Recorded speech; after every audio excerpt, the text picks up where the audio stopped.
Good morning, students. Myself Raj Sharma from Jeevan Jyoti Global School. So, class 11th, as our fourth chapter is going on, and we are on unit 4.3. In this unit, we are discussing about types of disorder. ADHD के बारे में हम last video में बात कर चुके थे. उसके बाद अब नेक्स्ट नंबर आता है SPD. SPD means sensory processing disorder, जो हमारी इंद्रियों से संबंधित होती है. मीन्स हमारी जो सेंसेस होती हैं वो किसी चीज़ को जब ऑब्जर्व करती हैं तो उसे हमारे माइंड तक लेके जाकर उस इंफॉर्मेशन को वो स्टोर करती हैं और उसके ऊपर प्रोसेस करती हैं. तो बहुत से ऐसे बच्चे होते हैं जिनके अंदर ये विकार होता है कि वो जल्दी से किसी चीज़ के ऊपर रिस्पॉन्ड नहीं कर पाते, उस चीज़ को समझ नहीं पाते. तो इसमें आज हम इसके बारे में बात करेंगे. So please go through. Dear one and all, as you can see, test number B, disorder number B, that is sensory processing disorder. Short form is SPD. SPD is a condition in which the brain has difficulty in receiving and responding the information that comes in through the senses.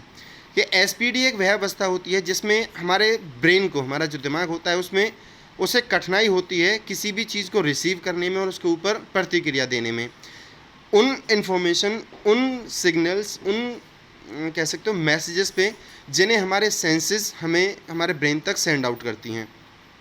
In fact, it refers to the way, author क्या कह रहे हैं कि it refers to the way the nerve system receive messages from the senses and then turns them into the proper motor and behavioral responses.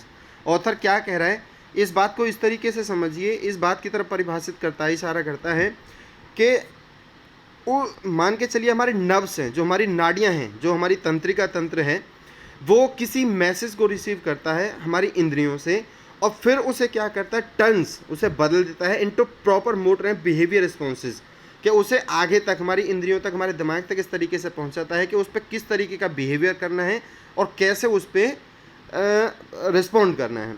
Generally, आमतौर पर, all the activities such as reading a book और riding a bicycle requires accurate processing of sensation. Author क्या कह रहा है कि चाहे भली एक किताब पढ़ने की बात हो, चाहे एक साइकिल चलाने की बात हो, दोनों के लिए ही एक्यूरेट प्रोसेसिंग, बिल्कुल सटीक एक प्रक्रिया चाहिए. किसकी? सेंसेशन की, इंद्रियों की, एक आवेग की, एक उत्तेजना की.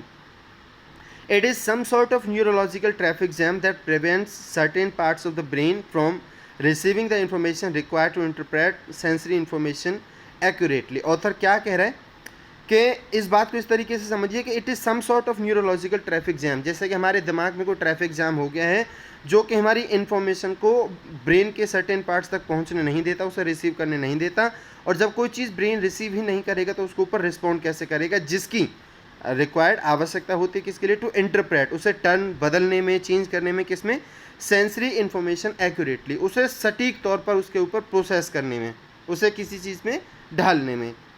SPD में affect sense such as touch, sight, taste और मोमेंट. ऑथर क्या कह रहा है कि SPD किसी एक इंद्रिय को किस तरीके से प्रभावित कर सकता है, जैसे कि सच एज टच, उसे छूने में, साइट देखने में, टेस्ट उसे महसूस करने में, गंध लेने में, और मोमेंट और उसके ऊपर किसी तरह का कार्य करने में.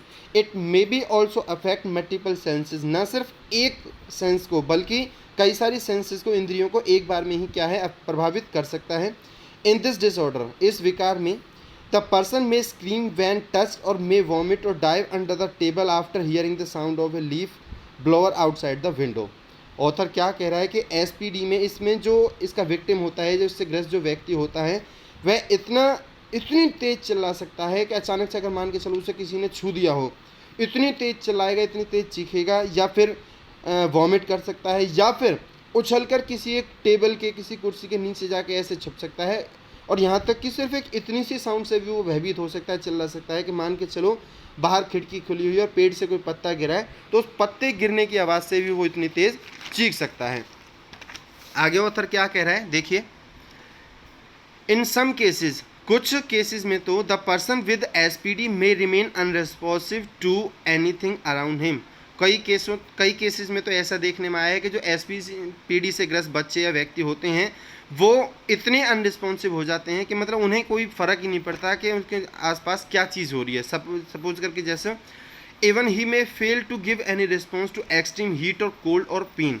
अगर उन्हें बहुत ज़्यादा दर्द हो रहा है तो नहीं बता सकते, उन्हें बहुत ज़्यादा कह सकते हो ठंड लग रही है तो उसका विरोध नहीं कर सकते, बहुत ज़्यादा गर्मी लग रही है तो उसके ऊपर कोई रिस्पॉन्ड नहीं कर सकते. सो दीज आर द कह सकते हो ये उसके लक्षण होते हैं, ये उसकी कठिनाई या परेशानियाँ होती हैं एसपीडी से ग्रस्त बच्चे को। अब कॉजेज़ के बारे में बात कर रहा है कि what are the causes of SPD. The accurate causes of SPD still unknown, आज तक भी वो अनजान है, उसके बारे में आज तक भी नहीं पता कि आखिर किन कारणों से एसपीडी होता है। हाउएवर, लेकिन फिर भी some of the potential causes are stated below, लेकिन फिर भी कुछ ऐसे कॉजेज कारण हैं जिनका वर्णन ऑथर नीचे कर रहा है। तो सबसे पहला नंबर आता है इसमें जेनेटिक कॉज, अनुवांशिक कारकों से। Research studies indicate that the children born to adults who have autism spectrum disorder may be at the higher risk of developing SPD. Author क्या कह रहा है कि जो अब तक जितने भी अध्ययन हुए हैं वो ये दिखाते हैं कि वो व्यक्ति जो ऑटिज्म स्पेक्ट्रम डिसऑर्डर अपने कह सकते हो कि सिर्फ अपने आप में खोए रहते हैं, अगर उस विकार से ग्रस्त हैं तो ऐसे व्यक्तियों के बच्चों को बहुत ज़्यादा रिस्क पे होते हैं, बहुत ज़्यादा खतरे पे होते हैं कि उनमें जो एसपीडी है वो विकसित हो सकता है या होने वाला है। साइंटिस्ट एलुडेड, उन्होंने ऐसा निष्कर्ष निकाला है वैज्ञानिकों ने, that the causes of SPD are coded into the child genetic material. Coded का मतलब पनपते हैं, बदलते हैं, किसमें? बच्चे के जेनेटिक मटेरियल, जो उनके अनुवांशिक जो उसका सामान से मेरा मतलब मटेरियल होता है, जो जैसे ब्रेन हो गया या उसे मिलने वाले जीन्स हो गए, तो उनमें भी कह सकते हो कि वो भी एक बहुत बड़े कारक बनते हैं। सेकेंड नंबर बात है लो बर्थ वेट, के जन्म के समय बच्चे का जो वजन है वो बहुत कम होना। Low birth weight is also considered one of the causes of SPD.